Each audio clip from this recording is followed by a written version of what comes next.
nasci em Novo Oriente, naquele tempo, quando Novo Oriente ainda pertencia ao município de Independência, no lugar denominado Palestina. E quando eu vim aqui para Crateús, eu tinha 2 anos de idade. Então a minha família se localizou lá no bairro da Ilha, antigo bairro da Ilha, e lá nós permanecemos durante mais de 10 anos.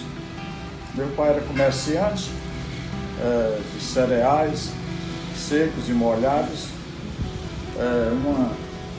uma área que ele já predominava lá em Novo Oriente, mas veio embora para cá.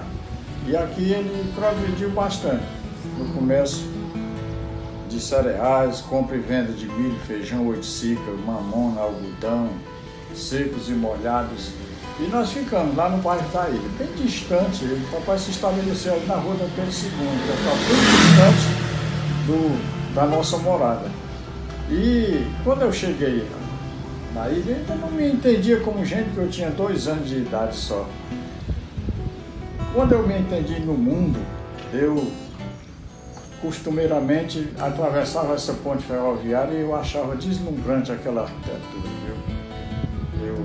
Era o único caminho para a gente chegar no centro da cidade naquele tempo, porque não existia a ponte rodoviária, que foi construída só em 1967 e então facilitou a trajetória, o trânsito do pessoal do bairro da Ilha para o centro da cidade. E nós ficamos no bairro da Ilha até 1959. Eu estudei também numa escola lá do bairro da Ilha, me identificava muito bem com meus amigos, meus coleguinhas, a maioria deles filhos de ferroviário, por isso eu tenho um apreço muito grande pela ferrovia. Era comum a gente vir lá do bairro, aqui para a estação ferroviária, para brincar nos trolos, ver os mecânicos consertarem defeitos em locomotivas ali no depósito das máquinas. E eu me familiarizei muito com a ferrovia. Também as minhas primeiras viagens de trem daqui para Heriotaba, que era a terra onde nasceu minha mãe, nós tínhamos familiares por lá. E eu me familiarizei demais com o trem, tenho um apreço muito grande pelas coisas da ferrovia. Viajávamos sempre para o cemitério Santo Felício e lá a gente ia também de trem. Descia lá no Poti, do Poti ia a pé até o cemitério. Também minha mãe gostava de pagar a promessa e a gente ia também. Como era o nome da sua mãe, seu Flávio? Minha mãe era Antônia da Silva Machado. Nasceu lá em Heriotaba. Naquele tempo, quando ela nasceu, a Heriotaba tinha o nome de Santa Cruz. Ela pertenceu primeiramente ao Campo Grande, que é Guaraciaba do Norte, e depois virou Heriotaba, modificaram o nome de Santa Cruz para Heriotaba. O Machado é dela, a família Machado é dela? Machado é do meu pai, ela é Silva. Meu avô materno chamava-se Francisco Nelson Silva e a minha avó Francisca de Melo Brito.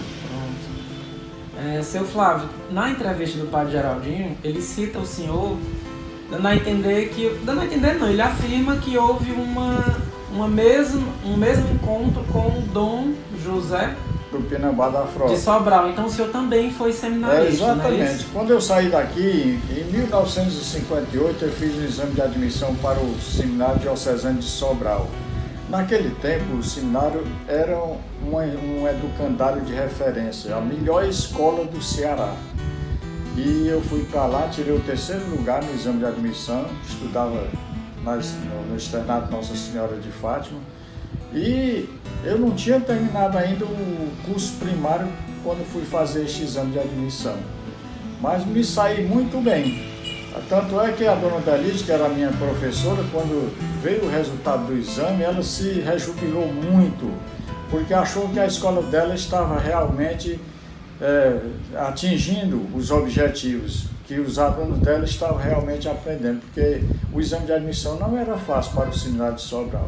E eu fui para lá em 1959, estudei lá até 1962, e foi nesta época que eu vi o padre Geraldinho. Quando eu cheguei lá, ele já estava lá no 5º ano e eu no 1º. Ele foi colega de classe do meu irmão mais velho, Francisco da Silva Machado, que também era seminarista. E também, quando saiu do seminário, ingressou no Banco do Brasil e, por conta dessa situação dele no Banco do Brasil, eu criei assim uma vontade de trabalhar no banco. Tanto é que quando eu saí do seminário, eu fui para a Escola Técnica de Comércio, Padre Juvencio, aqui em Crateús, e me familiarizei muito com o comércio, com a prática de escritório, com contabilidade, e não encontrei dificuldade para ser aprovado no concurso do Banco do Brasil. Tanto é que, na época, houve um concurso para o Banco do Brasil e outro para o Banco do Nordeste, lá em Nova Rússia. Eu fui aprovado nos dois. Eu fiquei, rapaz, rejubilado demais, muito feliz, porque o Banco do Nordeste me chamou para trabalhar em Nova Russas. Mas o Banco do Brasil, na mesma época, me chamou para trabalhar aqui em Crateús. Eu preferi ficar por aqui, na minha terra, junto com minha família. Aí eu fiz carreira no Banco do Brasil, passei lá 28 anos. Nessa época também eu trabalhava na Ancar Ceará. A Ancar Ceará para mim foi uma escola. Eu era auxiliar de escritório da Ancar Ceará e um 10 em datilografia, muito bom de datilografia, porque era o datilógrafo de lá, era eu. E eu não senti dificuldade. A minha prova de datilografia, o Banco do Brasil naquele tempo exigia 900 toques em 6 minutos. E eu, em 4 minutos e meio, terminei a prova. Muito feliz, muito rejubilado por isso. Principalmente quando chegou o resultado do banco. Graças a Deus. E, seu Flávio, essa facilidade, eu estou percebendo aqui na sua fala em poucas palavras que o senhor tem facilidade de gravar coisas, né? E também tem muita sensibilidade, porque quem grava as coisas com detalhes tem a impressão sensível e acaba traduzindo em palavras. Essa sua facilidade de traduzir, talvez de escrever também, mas a facilidade de traduzir a memória, o apreço pela memória, veio a partir de quando? Bem, eu sempre fui uma pessoa assim, que me interessei muito pelas coisas, as coisas passadas, sabe? Os acontecimentos.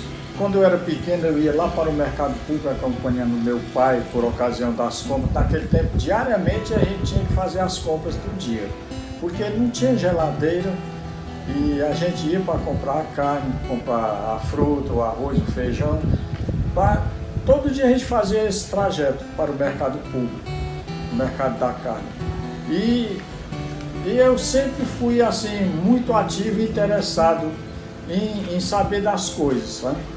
E, tanto é que eu me lembro muito bem do nome das vacas do meu avô, lá no São João, onde eu passava férias. Meu avô, normalmente no mês de janeiro, no mês de julho eu ia para lá. Eu me lembro da Coração, me lembro da Cambraia, do nome das vacas que ele tinha, a Maracajá. E eu me lembro muito bem dessas histórias, das minhas viagens de trem para Heriotaba com minha mãe, com meus irmãos também. Eu sempre me interessei por datas também. Eu tenho uma facilidade muito grande de decorar as datas e entender muito bem. O senhor era uma criança que interrogava os adultos, pelo que se lembra? Naquele tempo os meninos eles eram mais acanhados, né? Os meninos eram mais retraídos do que os de agora. Eu não costumava, mas no meio da minha turminha, eu sempre interrogava e conversava muito bem com eles. E eles se interessavam muito bem também por essas coisas da gente. Certo. E seu Flávio, quando foi o senhor passou a ter contato mais com o tempo, com o livro e lendo essa admiração, certamente, né, por memória, passou a escrever? Olha, o Seminário de Sobral, ele era um educandário que exigia também, e tinha uma biblioteca muito boa, exigia que a gente lesse. Tanto é que existia lá uma biblioteca fantástica. Tinha todo tipo de literatura que você quisesse, você encontrava na biblioteca. E a gente pegava o livro lá, anotava e lia, e eu me interessei muito pela leitura por isto. E normalmente quem lê também se interessa pela escrita. Por isso que eu tenho assim, essa afinidade com a leitura e com a escrita. Há um livro de preferência sua, de escritor, algo do tipo? Bem, eu lia muito Zé de Alencar naquele tempo, né? Aqueles romances de Zé de Alencar, me interessava muito por eles. Seu Flávio, e essas obras do senhor, que o senhor tem, que a gente aqui de Crateús, e quem lhe estuda, porque existe isso, que fique claro isso para o senhor, tem gente que lhe estuda já, então a gente considera o senhor um grande memorialista. A decisão partiu dessa coleção de histórias que o senhor tinha na memória para jogar. Exatamente. A partir de que obra o senhor começou? Olha, foi assim. Quando eu cheguei aqui, me familiarizei com o César Vale, que ele escrevia para o jornal Gazeta do Centro-Oeste, tinha uma coluna lá, Crateús de Ontem. E o César Vale também estudou no seminário. E a gente criou assim, uma afinidade muito grande, apesar da idade dele ser bem maior do que a minha, cerca de 6, 7 anos, a gente conversava bem, a gente interagia bem, e ele percebeu que eu me lembrava muito bem das coisas, dos fatos acontecidos aqui em Crateús.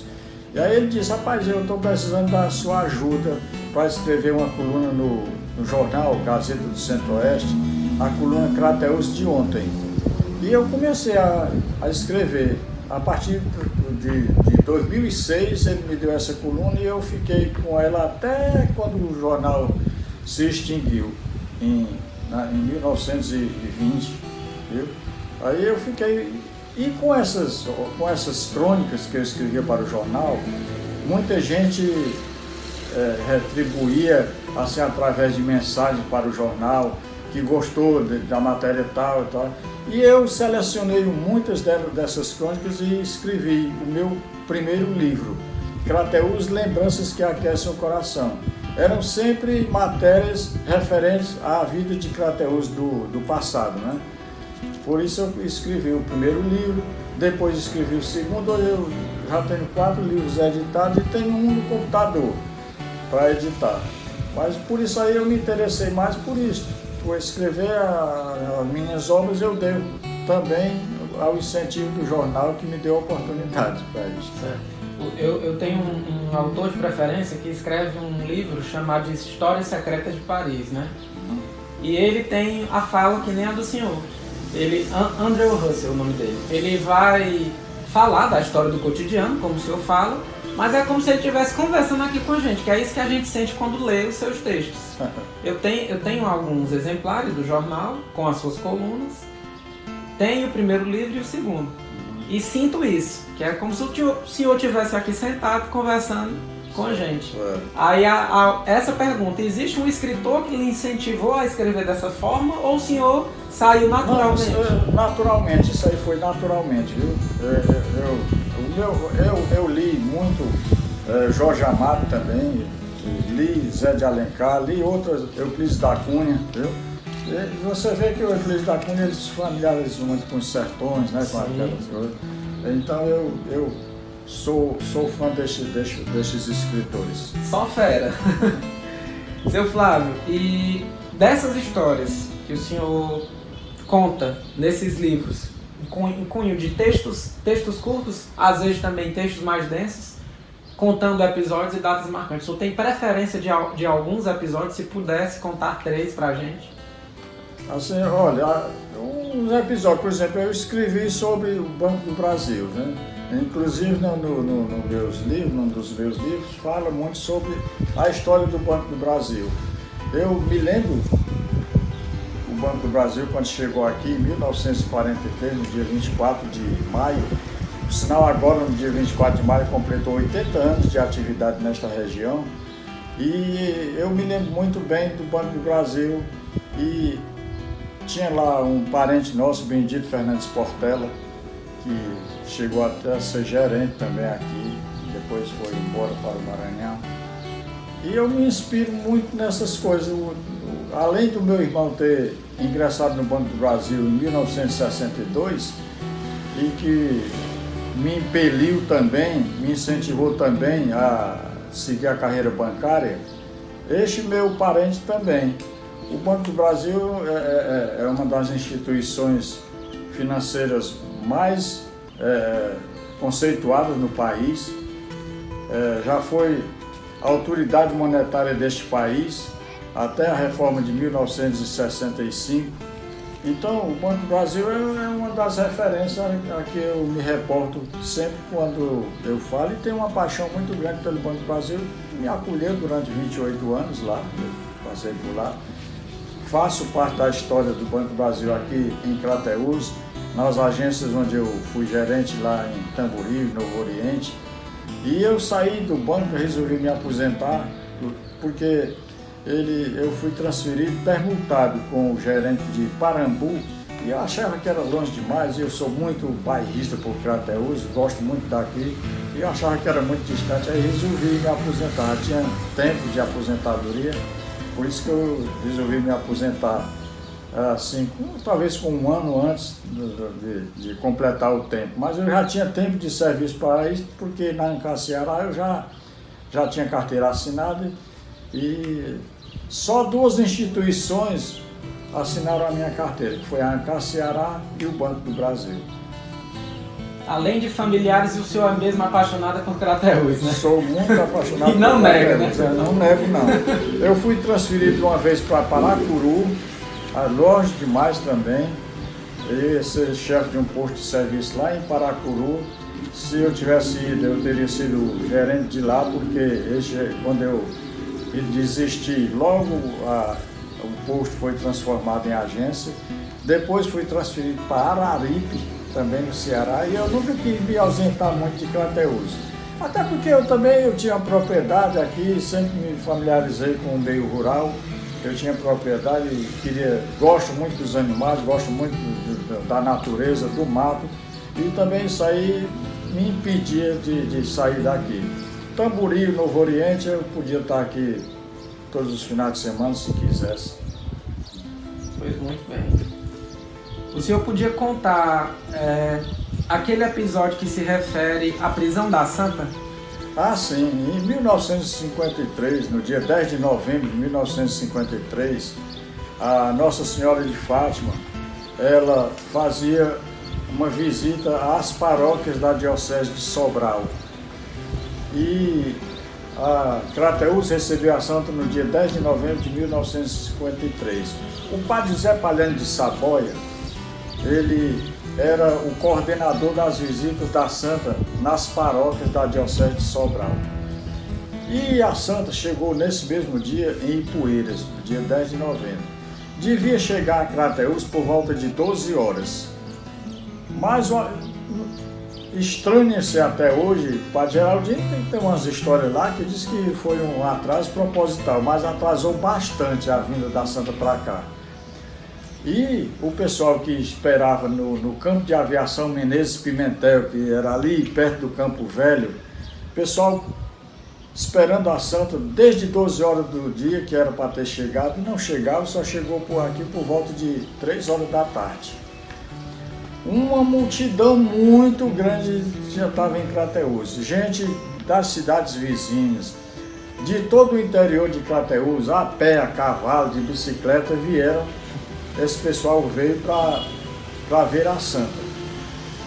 E quando a Santa chegou, não foi colocado num jipe aberto, ornamentado, com muitas flores, 3 pastorinhos pertinho dela, ali ao redor do carro, do jipe aberto, e uma marcha muito lenta do campo de aviação até o Arco de Nossa Senhora de Fátima, onde parou para ser saudada a Santa através do prefeito João Afonso de Almeida Vale, através do promotor do juiz Dr. Olavo Frota, e isso aí o tempo ia correndo, de maneira que quando a Santa chegou na igreja, já era mais de 4 horas da tarde.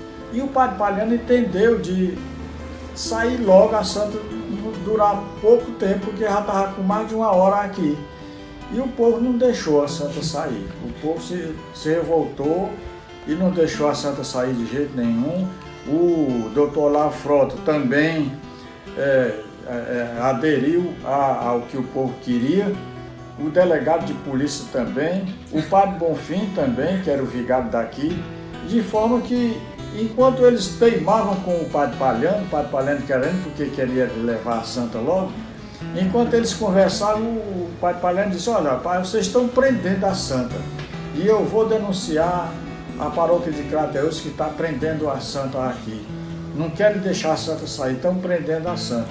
Nesse momento o aviador chegou e disse, olha, a santa vai ter que permanecer aqui mesmo, porque a próxima visita vai ser em Itauá, e lá não tem luz à noite, o campo lá é no escuro e ninguém pode pousar.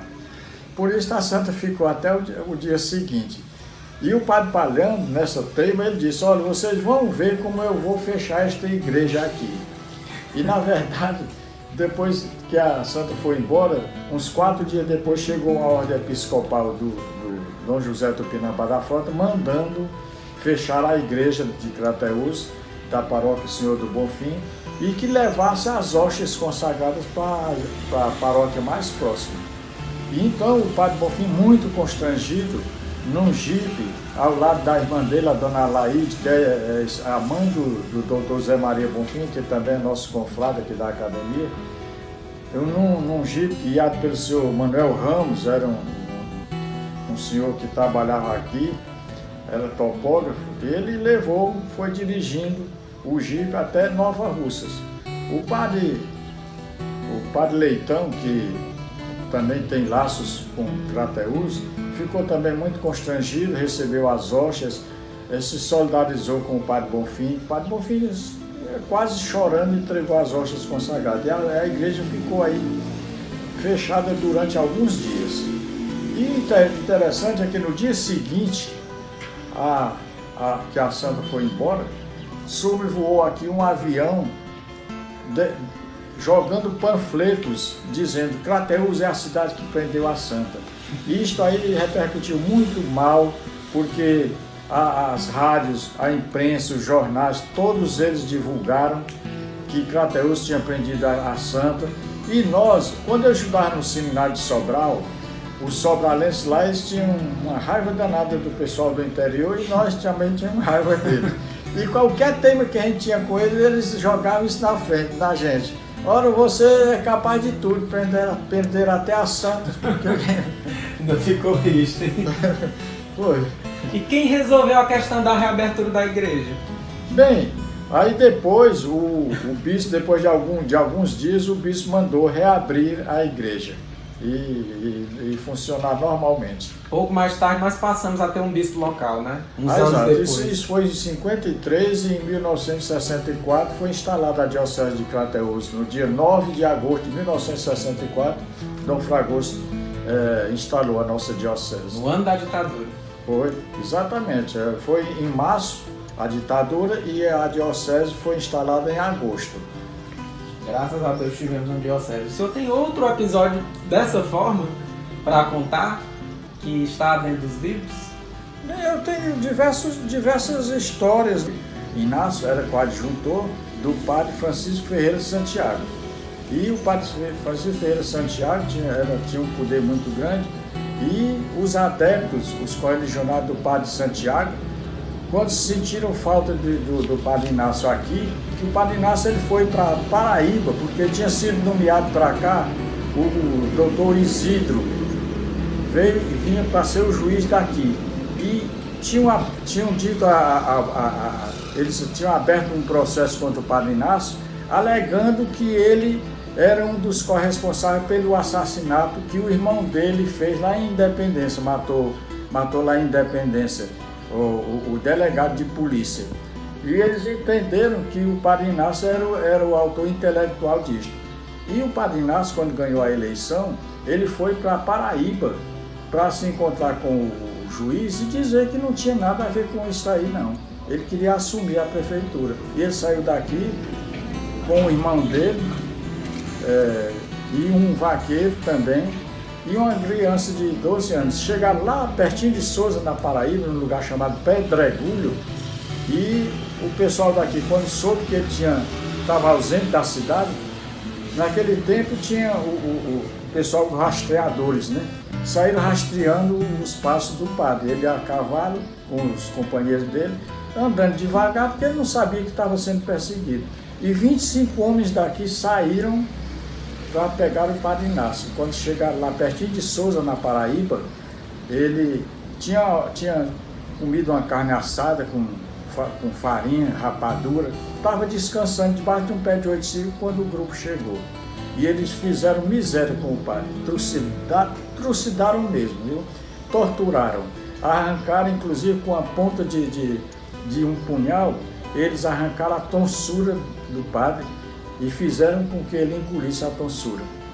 E mataram o padre. E não responderam nada por isso na época. Eles ficaram sendo perseguidos, muitos deles foram presos aqui em Crateús, na cadeia, que a cadeia nessa época funcionava ali onde é hoje a prefeitura quadrada, perto da Coluna da Hora. Mas outros se exilaram, foram embora e não foram nunca capturados. Um caso até de livro, né? Isso. Com certeza. A história, os livros daqui de Crateús, meus avós também, eu tenho essa história também num dos meus livros. É uma história que revolta as pessoas pela crueldade com que o padre foi assassinado.